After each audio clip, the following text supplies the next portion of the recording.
Il y a quelques jours, je suis revenu d'un road trip d'une semaine dans les Pyrénées avec la voiture que vous voyez juste derrière. On est parti avec ma chérie du centre de la France. On est descendu en faisant une escale vers les montagnes noires près de Carcassonne. Puis on a traversé ensuite les Pyrénées en passant par Mirepoix, Foix, Axeterme. On est ensuite allé jusqu'à Andorre. D'ailleurs, je peux vous dire que le gasoil coûte beaucoup moins cher qu'en France. Donc on a profité pour en faire le plein, bien sûr, hein. On est malin. Ensuite, on a dormi à Andorre-la-Vieille. On a fait le lendemain le parc national d'Aiguestort en Espagne avec le magnifique lac de Saint-Maurice. Le lendemain, ensuite, on a traversé la frontière pour rentrer au pays. On est allé sur le secteur de Saint-Lary et ensuite le somptueux parc de Néouvielle, si je prononce bien, avec les nombreux lacs. C'était magnifique. Le lendemain, ensuite, on est allé au pic du Midi de Bigorre avec le panorama infini sur toute la chaîne des Pyrénées. Le lendemain, ensuite, on a passé la journée en rando pour découvrir le magnifique cirque de Gavarnie. Et ensuite, on a enchaîné sur le cirque de Troumousse, qui est moins connu mais qui est aussi hyper joli, un peu plus sauvage. Et on a terminé avec la zone de Cauterets, avec le magnifique pont d'Espagne et le lac de Gaume. Et bref, pendant une semaine, c'était cette voiture qui était à la fois notre moyen de transport, notre cuisine, notre réserve de nourriture, notre stockage, notre source d'électricité et au final notre chambre, puisque la chambre était juste au-dessus. Donc je précise tout de suite que cette vidéo, ce sera pas un vlog de mon road trip. J'ai quasiment rien filmé là-bas parce que j'étais déjà avec ma chérie et que pour une fois, j'avais envie de profiter du voyage uniquement avec mes yeux, sans toujours réfléchir en permanence au prochain plan que je devais filmer. Donc voilà, j'aurais pas énormément de vlogs du voyage. Par contre, ce voyage, il m'a permis de tester cette installation pendant une semaine non-stop en conditions réelles. Et c'est justement ce que je vais vous montrer aujourd'hui. Petit détail avant de commencer, n'ayez pas peur, il y a une bétonnière, il y a plein de matériaux de chantier qu'il faut que j'amène à la déchetterie. Je suis en train de rénover un corps de ferme de A à Z. Là, on est sur mon terrain. Je voulais faire ça chez moi, tranquille. Voilà, c'est un peu le bazar, mais c'est pas grave. Ça ne nous empêchera pas de faire la vidéo. L'idée, c'est pas simplement de vous montrer tout ce que j'ai mis dans ma voiture, parce que ça dépendra des besoins de chacun. Je vais surtout vous expliquer comment j'ai organisé chaque espace, qui m'a vraiment servi, et également en profiter pour vous donner un maximum d'astuces que vous pouvez reprendre si jamais vous voulez transformer de votre côté votre propre voiture pour partir quelques jours en autonomie ou en camping, ou alors même si c'est pour partir un week-end, les astuces que je vais vous donner vont également servir. Et vous allez voir qu'il n'y a pas besoin du tout d'avoir un van aménagé à 50 000 euros. C'est pas le but. Là, on est sur un format un peu plus bas. Je suis parti, comme vous allez le voir, avec un vieux Duster. Il a plus de 200 000 bornes au compteur et ça fait très bien l'affaire. Bon, pour que cette vidéo reste structurée, déjà on va parler de la tente de toit. Ensuite, on va parler de la voiture. Ensuite, je vous dirai comment je me suis organisé au niveau des sièges passagers. Et pour finir, je vais vous montrer tout le matos qu'il y a dans le coffre. Il y aura dans la vidéo tous les chapitrages. Comme ça, si jamais vous voulez sauter des parties, faites-le. Et j'espère vraiment que vous allez ressortir avec pas mal d'inspiration et pas mal d'idées si jamais vous voulez également aménager votre véhicule. Allez, let's go. On va bien sûr commencer par la partie la plus visible de l'installation, la tente de toit qui est au-dessus de la voiture. C'est une tente de toit de chez Kailop, le modèle Terra. Et pour moi, la tente de toit, c'est vraiment ce qui permet au final de transformer une voiture classique en un petit véhicule de road trip sans avoir à modifier définitivement tout l'intérieur du véhicule. J'avais fait, il y a plusieurs années de ça, je vous parle, un aménagement, j'avais fait maison en bois et j'avais fait cet aménagement dans cette même Duster dont le but c'était de pouvoir dormir dans le coffre. Donc si jamais ça vous tente, je vous mettrai le lien vers le tuto. Pour ceux qui veulent faire pareil, la vidéo a super bien marché, je crois qu'elle avait fait plus de 100 000 vues et il y a pas mal de gens qui ont fait le même système. Donc ça fonctionnait, hein, ça fonctionnait même très bien, mais il faut avouer que si on fait un aménagement dans le coffre, on a très peu d'espace, voire pas du tout, pour s'asseoir dans la voiture et du coup on a aussi moins d'espace pour amener des affaires avec nous. L'avantage avec une tente de toit, c'est que contrairement à un aménagement où vous transformez tout le coffre en lit, et bien ici je vais conserver l'ensemble du volume intérieur de la voiture pour le rangement. Et ma chambre, elle vient simplement se rajouter sur le toit. La tente que j'ai utilisée pendant une semaine et d'ailleurs pendant bien d'autres temps parce que, petit détail avant d'oublier, cette tente de toit, je l'ai depuis plusieurs mois. J'ai déjà pu l'amener dans pas mal d'endroits différents. J'ai pu la tester sur la durée. Avant de vous faire un retour, bien sûr, c'était ma volonté. Elle a vu toutes les conditions. Elle a vu le soleil, le chaud, la pluie, le vent. Je l'ai amené avec un pote faire des bivouacs, je l'ai amené avec ma chérie des week-ends et puis là sur ce dernier road trip pendant plusieurs semaines. Donc voilà, je vais pouvoir vous parler de manière très concrète de ce que j'en pense. Je vais pouvoir également vous donner des caractéristiques. Donc déjà en parlant de caractéristiques, fermée, elle fait environ 1,52 m par 1,33 m et seulement 28 cm d'épaisseur. Donc forcément, ça rajoute un peu de hauteur et quand même un peu de consommation à la voiture, hein. Donc il faut être honnête avec ça. Par contre, ça reste compact. Premier conseil, hein, du coup, si vous voulez installer une tente de toit sur votre voiture, ne regardez pas uniquement si elle rentre physiquement sur votre voiture par rapport à son empreinte. Regardez également la charge maximale autorisée pour votre véhicule et pour vos barres de toit. Là, la tente que j'ai, elle pèse environ 80 kg à vide. Donc, ce sont quand même des choses qu'il faut impérativement vérifier avant de choisir le modèle de tente de toit. Pensez également aussi à mesurer votre nouvelle hauteur totale, une fois que la tente est installée, bien sûr, avant de partir. Ça paraît tout bête, mais si vous commencez à passer dans des parkings souterrains ou sous certaines barrières sans vous souvenir que vous avez rajouté presque 30 cm au final au-dessus de la voiture, eh bien, vous risquez d'avoir peut-être des mauvaises mauvaise surprise. Donc voilà, allez-y pas comme un bourrin quand vous rentrez dans des parkings. Le gabarit de votre voiture sera changé si vous rajoutez une tente de toit. Bref, une fois qu'on arrive pour dormir, là où la tente de toit, elle devient vraiment intéressante à mon sens, c'est la rapidité d'installation. On enlève les sécurités des deux côtés, on a juste à déployer la tente, on installe ensuite l'échelle et on a notre chambre. Là, le modèle Terra utilise des vérins qui viennent d'Allemagne, il me semble, et qui assistent l'ouverture. Donc la partie tente, elle se déploie hyper rapidement. Une fois que la tente est ouverte, on arrive ensuite sur quelque chose de beaucoup plus grand que ce que laisse imaginer la tente fermée. Donc la tente, une fois qu'elle est ouverte, elle mesure environ 2,20 m de long sur 1,52 m de large. Et surtout, on a ensuite directement à l'intérieur un matelas en mousse à mémoire de forme de 215 par 145 de large et également 5 cm d'épaisseur. Donc à deux, on a vraiment en fait la largeur d'un vrai lit double. Et cette tente de toit est même prévue pour être avec 2 adultes, 2 enfants si jamais vous avez des enfants, ce qui n'est pas encore mon cas. Et donc ça, après une journée à marcher plusieurs heures en montagne, c'est quand même assez agréable plutôt que d'avoir un matelas qui est posé sur les sièges rabattus de la voiture. Deuxième avantage que j'ai vraiment apprécié avec cette tente de toit, c'est la ventilation. En fait, c'est simple, on a des grandes ouvertures partout, en haut, sur le toit, devant, derrière et sur les côtés. Donc il y a beaucoup d'ouvertures et en plus chaque ouverture a sa moustiquaire. Donc quand il fait chaud, on peut vraiment ventiler la tente en évitant de dormir avec tous les moustiques du coin. Donc ça, c'est quand même un aspect sympa. Et les ouvertures également, elles permettent d'avoir une vraie vue vers l'extérieur. Donc quand on dort au milieu des Pyrénées, c'est quand même plutôt sympa, on va pas se mentir, de pouvoir ouvrir le matin et voir directement les montagnes. Bon, voilà, ça c'est après le cas de nombreuses tentes de toit, mais il faut le souligner, il y a beaucoup d'ouvertures avec ce modèle-là. La toile, ensuite, elle est annoncée avec une imperméabilité de 5000 mm et une protection UV 50+. Vous avez également des auvents au-dessus des ouvertures, ce qui permet de garder de la ventilation, même quand les conditions sont un peu moins bonnes. À l'intérieur, il y a plusieurs détails que j'ai trouvé pratiques pour le road trip, donc j'aimerais les souligner parce que je les ai utilisés de manière assez fréquente dans tous mes déplacements quand j'utilise la tente de toit. Il y a déjà des poches de rangement sur les côtés et en haut, donc ça permet d'éviter de chercher son téléphone ou ses clés au milieu de la tente. Il y a également une bande LED à l'arrière donc de la tente de toit qui s'alimente en USB. Donc si vous avez une petite station de charge, voire même juste une petite batterie externe, vous la raccordez et ensuite vous avez votre lampe LED qui illumine toute la tente. Vous avez également au niveau de l'échelle un sac à chaussures, ce qui est hyper pratique parce que la dernière chose qu'on a envie de faire après une randonnée dans la boue, bien vous l'imaginez, c'est de rentrer avec nos chaussures toute sale. Ensuite, un petit mot pour l'échelle télescopique, elle est en aluminium et elle fait 2,30 m de long. Petite astuce justement, quand vous vous installez pour la nuit, réfléchissez en amont à l'emplacement de l'échelle avant d'ouvrir la tente. Évitez évidemment de la faire descendre côté circulation si vous dormez près d'une route. Et voilà, essayez de penser à tout ça, que vous soyez bien installé avant d'éteindre et de déplier la tente. Également, ça c'est un détail qui est important, essayez d'avoir la voiture la plus horizontale possible, la plus de niveau, parce que on peut se dire qu'une petite pente, lorsqu'on est debout, ça peut nous sembler insignifiant, mais vous allez voir, dès que vous allez ouvrir la tente et que vous allez dormir pendant 8 heures dans la tente de toit, si vous avez une pente, ben, ça devient un peu moins confort si jamais vous roulez sur votre compagnon, si jamais vous êtes à deux en dormant dans la tente. Donc voilà, ça c'est la petite astuce, faites en sorte que tout soit bien de niveau avant de positionner votre véhicule. Ensuite, j'ai une autre astuce pour vous, ça va être de préparer tout ce dont vous avez besoin pour dormir dans un seul module. Moi de mon côté, ce que j'ai fait, c'est que les draps, la couette et les oreillers, ils étaient ensemble dans une housse de protection plastique. Donc le soir, lorsque je pose mon véhicule, j'ai pas besoin de vider la moitié de la voiture pour retrouver tout ce qui concerne la literie. Et surtout, essayez de toujours faire des choses dans le même ordre. C'est-à-dire que ça doit être une routine. Ça, je parle par expérience, si vous voulez pas perdre du temps. Vous garez la voiture, vous ouvrez la tente, vous installez votre couchage et ensuite seulement vous commencez à sortir le reste du matériel pour préparer la cuisine, pour vous mettre tranquille, profiter des paysages. Honnêtement, au bout de plusieurs jours, ça devient vraiment une routine et après le camp, il est installé hyper rapidement, bien plus rapidement que si jamais vous aviez une tente où vous devez mettre les arceaux, gonfler les matelas gonflables. Là, avec une tente de toit, franchement, en 5 minutes, votre campement, il est fait et c'est hyper confort. Donc c'est vraiment un bel avantage, ce mode de transport. Donc si le modèle de la tente de toit vous intéresse, j'ai réussi à négocier avec la marque Hilope une réduction de 120 €. Donc voilà, je vous mettrai les infos dans la description. Encore une fois, je pousse personne à l'achat, mais si vous voulez acheter une tente de toit, c'est un modèle que je vous recommande, que j'ai pu tester ces derniers mois et qui fait très bien l'affaire. Et en plus, du coup, avec le code DIM120, vous aurez 120 € de réduction, ce qui n'est pas négligeable. Je vous mets du coup évidemment le lien directement dans la description et toutes les autres infos pour que vous puissiez aller faire plus de recherches. Ensuite, on passe à la deuxième partie de la vidéo. Je vais pas y passer 30 minutes, mais c'est important de vous donner quelques détails sur la voiture, mon vieux Dacia Duster. Donc maintenant, on va descendre d'un étage et je vais vous donner quelques renseignements sur le véhicule. Parce que la base de tout cet aménagement, ça reste quand même mon Dacia Duster.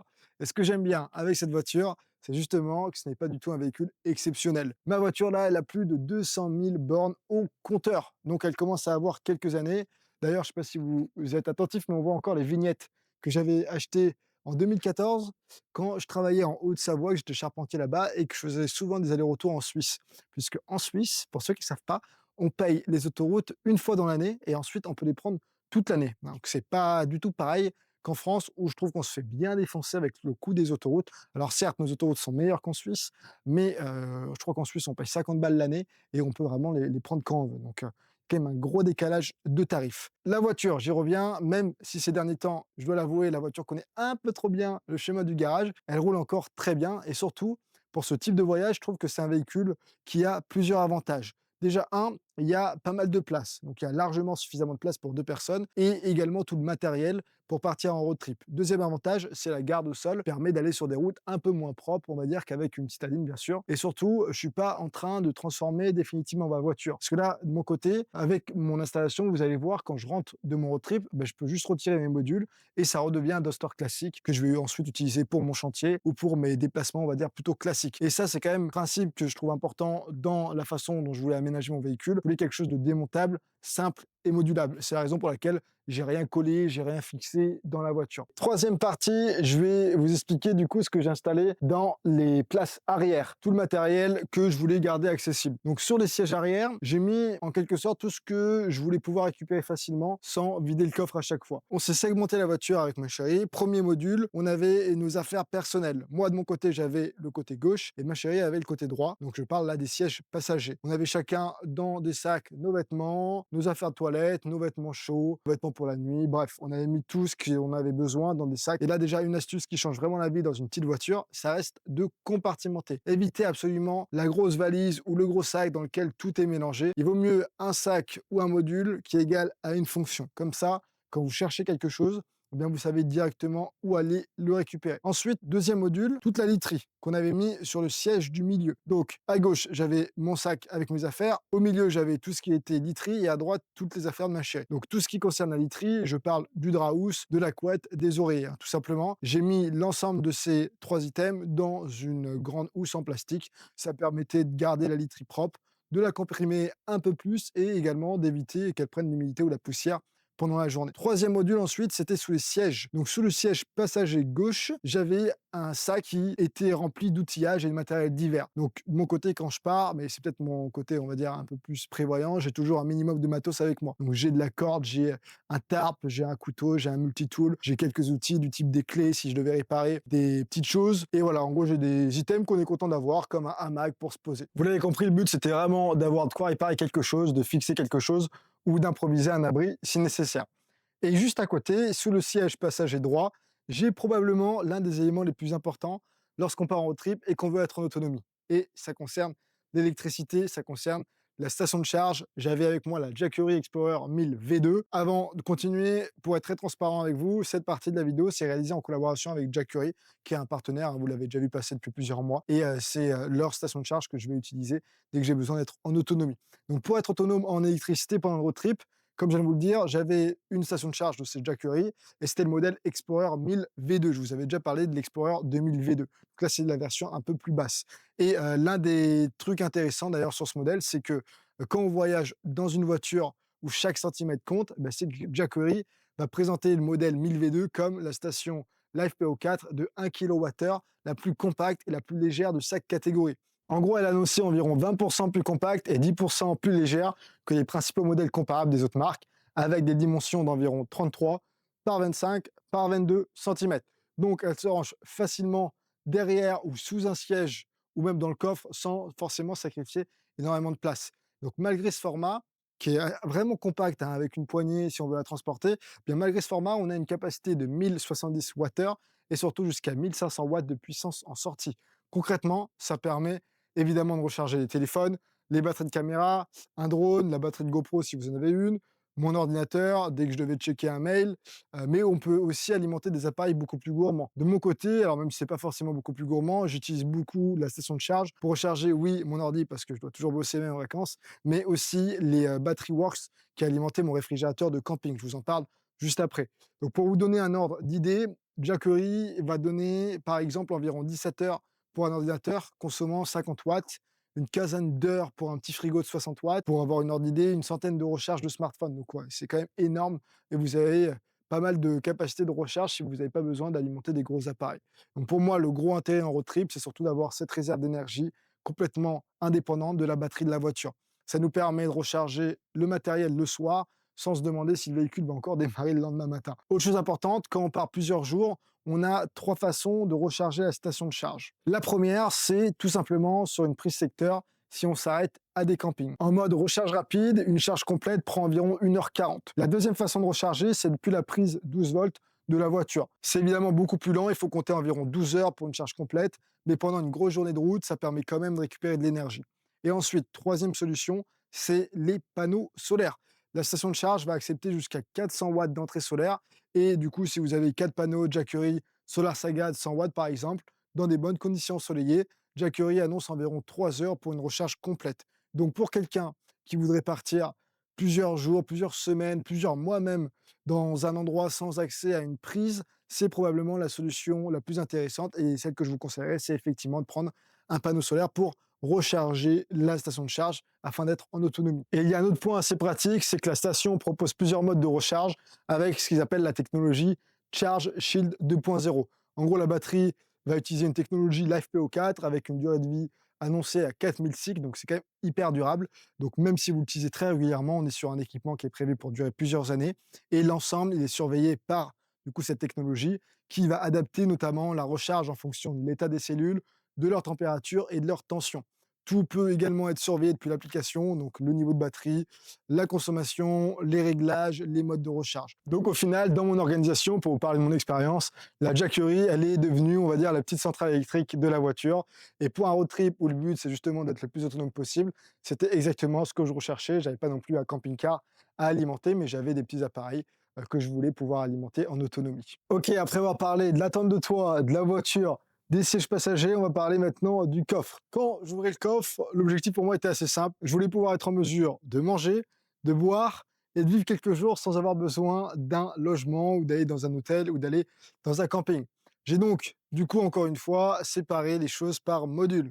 Premier module, j'avais mis tout dans des caisses à chaque fois. Premier module, c'était les ustensiles de cuisine. Donc ça consistait avec les couverts, les assiettes, quelques casseroles et poêles, quelques mugs pour la tisane du soir, tout le petit matériel nécessaire du type couteau, ouvre-bouteille, etc., etc., lave-vaisselle, éponge, voilà. Tout pour la cuisine. Ensuite, à côté, j'avais mon réchaud. C'est un réchaud de chez Primus qui est hyper pratique. Donc, c'est pas le réchaud le plus compact, hein, il est quand même assez volumineux. Mais j'aurais bien sûr pu prendre un petit réchaud de camping comme je prends quand je pars en trek en autonomie et que je veux être très léger. Mais là, c'était pas le même cas de figure. Je voulais être en capacité de cuisiner de manière assez confortable avec 2 zones de chauffe si jamais je voulais me chauffer et me faire des petits plats, on va dire, un peu plus complets. Et du coup, d'ailleurs, je pense au réchaud, donc je fais un gros rappel, un réchaud à combustion, ça s'utilise dehors. Ça s'utilise pas dans une voiture, ça s'utilise pas dans une tente. Entre un, le risque d'incendie et deux, le risque de monoxyde de carbone, c'est vraiment pas l'endroit où c'est pertinent d'essayer de gagner 2 minutes ou alors d'utiliser dans la voiture, dans la tente, parce qu'on se dit qu'il pleut dehors et qu'on n'a pas envie. Au pire, vous le faites sous la tente de toit, vous êtes déjà un peu protégé, vous mettez un tarp, mais ne faites pas le réchaud dans la voiture. Ensuite, le deuxième module, c'était le module concernant la nourriture. Là encore, je voulais compartimenter parce que ça me permet d'éviter à chaque fois de retourner le coffre si jamais je veux chercher quelque chose qui est au fond. Donc, j'ai mis toute la nourriture dans une boîte, dans un petit caisson. C'est hyper pratique parce qu'on peut sortir le caisson, la boîte du coffre et avoir tout le module de cuisine dans un autre endroit si on ne veut pas cuisiner à côté de la voiture. Donc, tout ce qui était sec, j'ai mis dans la boîte. Ensuite, tout ce qui était frais, j'ai utilisé le réfrigérateur Works. Il fonctionnait super bien. L'avantage, c'est qu'il fonctionne directement sur batterie et comme j'ai pas mal d'outillages chez Works, j'ai pas mal de batterie, donc je pouvais être en autonomie. Je pouvais conserver du coup tous les aliments au frais sans avoir besoin à chaque fois d'avoir le moteur de la voiture qui tournait ou de devoir aller faire des courses pour acheter à chaque fois quelque chose de frais. Ensuite, j'avais également prévu un petit évier et je pense que c'est typiquement le genre de choses qu'on peut vite oublier quand on prépare son premier road trip. On pense au réchaud, on pense à la nourriture, mais une fois qu'on a mangé, il faut nettoyer les casseroles, il faut nettoyer les couverts, les assiettes. Donc c'est vrai qu'un petit coin d'eau pour faire tout ce qui concerne le nettoyage, ça facilite pas mal la vie. Si jamais vous n'avez pas d'évier, prenez au minimum une bassine qui sera vraiment dédiée à ça. Même chose pour l'eau, gardez toujours l'eau potable dans un contenant fermé. De notre côté, on avait avec nous 2 jerrycans, donc on avait pas mal de marge d'eau et en plus des jerrycans, on avait pas mal de gourdes qu'on amenait en rando déjà à la journée et qu'on avait aussi dans la voiture pour pouvoir boire plus facilement. Enfin, dans le coffre, l'élément glamour de l'installation, ce sont les toilettes sèches. Évidemment, c'est pas ce qu'on montre en premier sur Insta, mais dès qu'on commence à dormir dans des endroits un peu isolés, c'est extrêmement pratique d'avoir des toilettes sèches pour en plus éviter de devoir faire ça dehors et de laisser nos merdes un peu partout. C'est pas le plus idéal hein, pour penser aux autres. C'est mieux d'avoir ces toilettes. Donc ça permet du coup de pas laisser derrière soi exactement ce qu'on va reprocher parfois aux autres lorsqu'ils bivouaquent. Il y a un compartiment du coup dans les toilettes sèches que j'ai pour les urines et un autre compartiment pour les excréments. Donc, bien sûr, le principe des toilettes sèches, c'est qu'il faut à chaque fois recouvrir les excréments avec de la cire de bois. Ça permet d'enlever les odeurs et voilà, c'est un bon mélange, on va dire, avec de la matière carbonée. Les toilettes sèches, l'évier et les boîtes de rangement, c'est de chez Boxio. Et c'est exactement ces mêmes toilettes sèches que j'utilisais lorsque je dormais dans mon tipi, sur mon jardin, lorsque j'avais cassé tout l'intérieur du corps de ferme que je rénovais et que je devais dormir dans le tipi pendant la durée des travaux parce qu'il y avait trop de poussière pour dormir à l'intérieur. Donc voilà, j'ai réutilisé ça et maintenant je suis content de ne pas devoir les utiliser tous les jours, mais elles sont quand même utiles lorsqu'on part en road trip, justement. Si autre chose, et c'est une petite astuce, j'ai également amené avec moi 2 tapis de sol en mousse avec un côté argenté. L'astuce, c'est que la journée, lorsqu'on laissait la voiture sur le parking pour partir en rando, eh bien, les 2 tapis de sol nous servaient de pare-soleil, un derrière, un devant. Et ensuite, le soir, on les utilisait soit pour poser des affaires, soit en tant que tapis de sol pour faire des étirements, par exemple. Ça coûte 5 balles, c'est une bonne astuce. Et également, pour terminer, j'avais également pris 2 chaises de camping. Ça peut paraître un accessoire, on va dire non indispensable, c'est le cas, mais j'avais de la place, donc autant se mettre à l'aise. On est toujours mieux assis avec un dossier que par terre. Petite parenthèse, bien sûr, si vous savez que si vous allez dormir tous les jours en camping, alors pas besoin de prendre avec vous ni évier ni toilette sèche parce que vous allez pouvoir faire toute la vaisselle, le nettoyage, vous doucher et même aller au WC dans le camping parce que les campings ont des installations. Là, le but de l'installation que je vous montre, c'était vraiment pour être en autonomie, mais qui peut le plus, peut le moins. Typiquement, finalement, pendant notre voyage dans les Pyrénées, on s'est souvent arrêté dans les campings parce qu'il n'y avait pas beaucoup d'endroits pour être en off-road parce qu'il y a énormément de monde en août dans les Pyrénées, il y a beaucoup de camping-cars, ce qui est logique, donc on a privilégié le camping. Si demain vous êtes dans une zone un peu moins touristique, eh ben, ça peut être pratique si jamais vous voulez faire du off-road et que vous voulez vous arrêter dans un endroit isolé, d'avoir un évier et des toilettes sèches, sachant que l'évier, ça peut également être transformé en douche. Bref, voilà donc comment j'ai transformé mon vieux Duster de plus de 200 000 km en une petite voiture aménagée de road trip pour être en autonomie pour 2 personnes.